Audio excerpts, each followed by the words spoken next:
बाप की पगड़ी बचाने के लिए शादी के लिए तैयार हो गई। निकाह का दिन था। लड़की ने अपने उस लड़के को कॉल की जिससे वो मोहब्बत करती थी और उसे कहा कि शादी में ज़रूर आना। तो लड़के ने मना कर दिया। लड़की के बहुत ज़्यादा इसरार करने पर वो लड़का मान गया। जब निकाह का दिन था और निकाह का वक्त हुआ तो वो लड़का उस लड़की के सामने खड़ा था। वो लड़का उस लड़की की दी हुई अंगूठी पहनकर आया था जो कभी उस लड़की ने उस लड़के को दी थी। मौलवी साहब ने पहला कबूल कहने को कहा। लड़की कांपती हुई आवाज में बोली, कबूल है। लड़की ने फौरन लड़के की तरफ देखा और वो गर्दन झुकाए उस लड़की के सामने खड़ा था।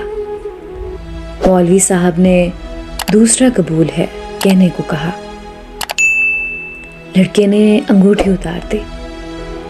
जब लड़की ने तीसरा कबूल है कहा तो लड़के की आंख से एक आंसू निकलकर उसके रुखसार पर जा गिरा। उस लड़के के हाथ से अंगूठी गिरी और वो चला गया। उस लड़की की रुखसती हो गई। तो वो लड़की जब घर पहुंची, लड़की की दोस्त भी उसके साथ थी। लड़की अभी जाकर बैठी ही थी कि इतने में उसकी दोस्त को एक कॉल आई और कॉल सुनते ही लड़की की दोस्त के हाथ से मोबाइल गिर गया। लड़की के इसरार करने पर लड़की की दोस्त ने उसे बताया शादी हाल से जाते हुए उस लड़के का एक्सीडेंट हो गया है और वो वहीं मौके पर मर गया।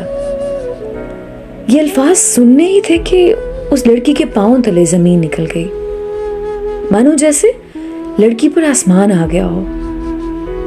वो लड़की अपने होश गंवा बैठी थी। अचानक लड़की को फूट फूट कर रोते हुए याद आया कि उस लड़के ने उस लड़की से कहा था कि अगर तो मैं तुम्हारे निकाह पर आया तो मैं मर जाऊंगा, और लड़की के इसरार करने पर ही वो आया था। लड़की और फूट फूट कर रोने लगी कि मेरे कहने पर वो आया था। आज के बाद इस बोझ के साथ जिंदगी गुजारनी पड़ेगी कि वो लड़का मेरी वजह से मरा और इस अजियत में जीना है कि वो मेरी वजह से मरा। मर्द मर तो जाता है लेकिन वो अपनी पहली मोहब्बत को कभी नहीं भूलता। मानो कि उसकी पहली मोहब्बत ही उसके लिए पूरा कुल जहां होती है।